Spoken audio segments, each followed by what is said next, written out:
if I took off on a 45-day adventure across the country. I didn't have a planned route. I didn't know the communities I was biking through. I didn't know if there was a campground. I didn't know if the hotels would be available. First half of the trip, and you can tell I'm a little burnt out here, running on fumes and trying to stay positive, and really my self-conscious mind was like, I'm only halfway, what? And it was just like, okay, but hey, we're halfway. So it was just spinning everything with a positive spin.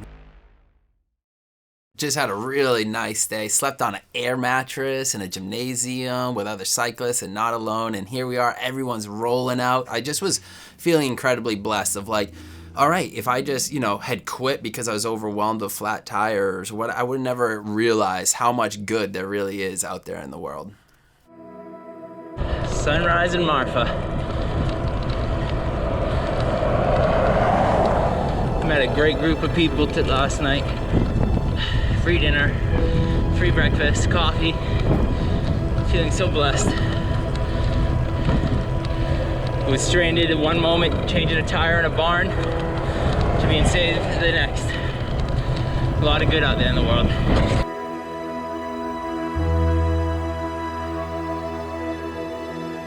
When you're touring with a lot of cyclists, there's a lot of hand signals and, okay, hey, showing debris, and when you're turning and slowing down.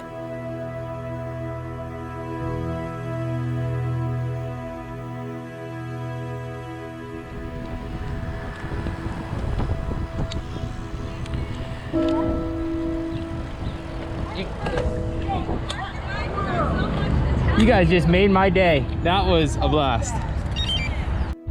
Looks like we got a pretty serious accident. Heard it was a head-on collision that needed life support medevac. We're coming up right now on a detour. There was a really bad car accident. They were actually having a medevac chopper come in. And so it's very tight roads. There's no breakdown lane here. And you could tell everyone was kind of on edge. A few days prior to that, we heard of another touring cyclist who got mauled by dogs. And you're like, and then another person who got hit by a car. So after seeing such a traumatic, event that happened to someone else, it really just makes you grounded. You just realize how quickly your life can change and makes you kind of self-reflect on the situation a little bit.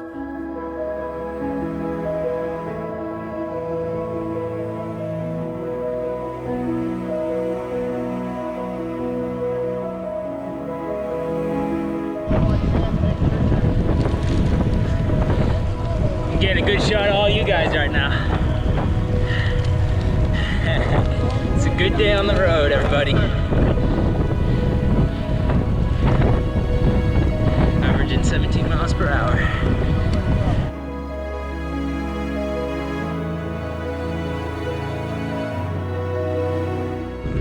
I think this is the last climb for the day. And then I got 39 miles of downhill.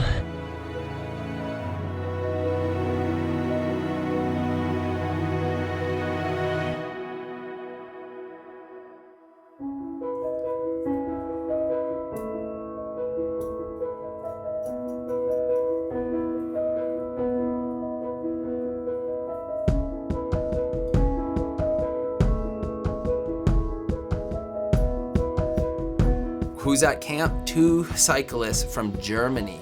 They mailed their bikes from Germany to America, and they never been to America, and they biked America. And here I am thinking, oh, I popped the flat, I'm in my own head, I went 100 miles, I was a mile from camp, and here I am like, oh, on my, like kind of a pity party.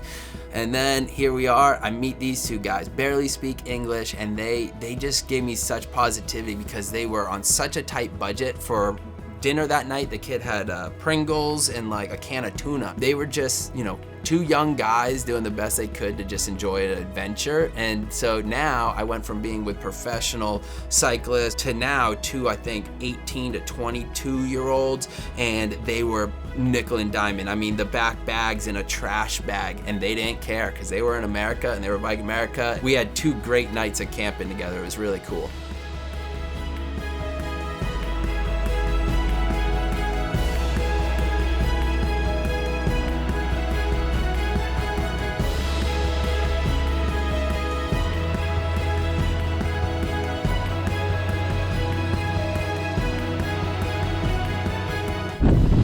Big climb, big headwind. 7% grade. We be pedaling.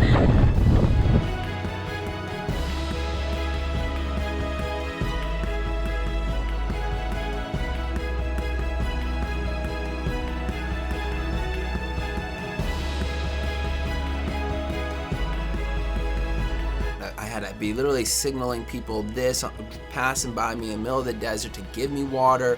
And then I finally make it to this campground and it says, "Welcome to Mexico." To get there the day before was just torturous. The headwind was one of the strongest I had experienced. So now, after a really nice night of camping out, it was calm. And I took a moment to just kind of record in the tent. And I'm really glad I did, because it kind of just showed you how morning routine and evening routine was so important.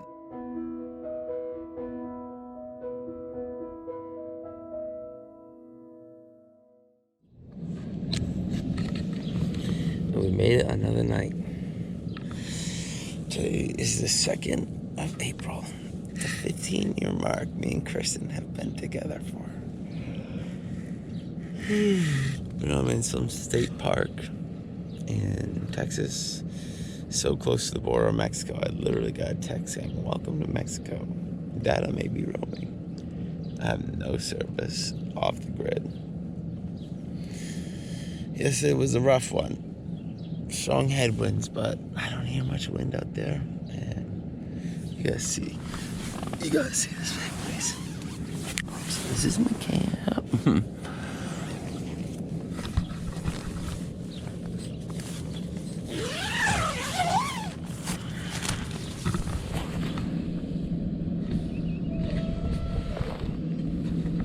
Pretty nice out there. Oh, my bike's ready to go. 8 miles to the next town, and then 60 miles to Del Rio. Here we go. Then we're gonna fix some flats.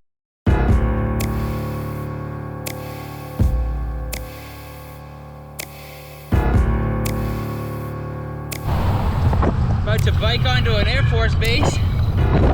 Meet with Kristen's uncle. Another free night, another great visit. He's a pilot. Super cool dude. Made it on the Air Force base. Turns out this is Kristen's uncle. Pretty cool. Been a while since I've been on a military post.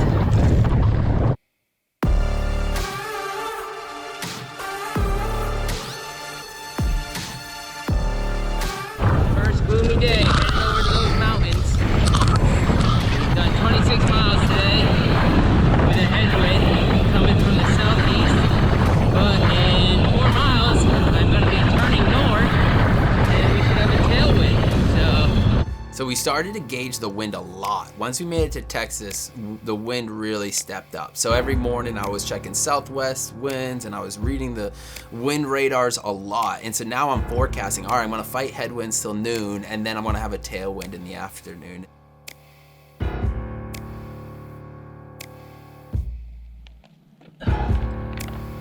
9 miles. 9 miles. Knees stiff. Knees are stiff.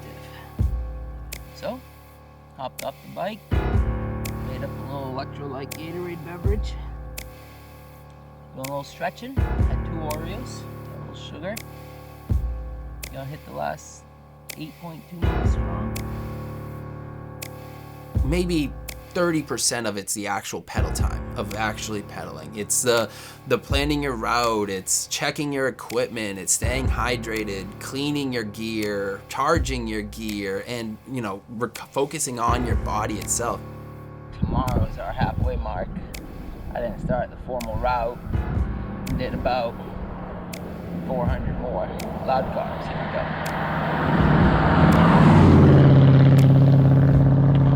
Another day sitting in the road.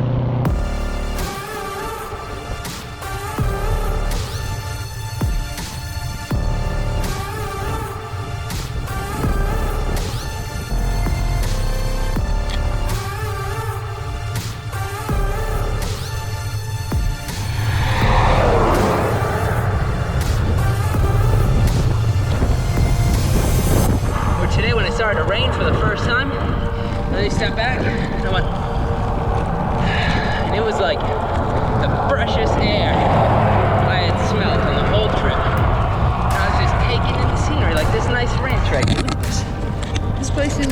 them. They're like everywhere. So first half of the trip, and you can tell I'm a little burnt out here. I'm a little tired. I'm running on fumes and trying to stay positive, and really my self-conscious mind was like, I'm only halfway? What? And it was just like, okay, but hey, we're halfway. So it was just spinning everything with a positive spin.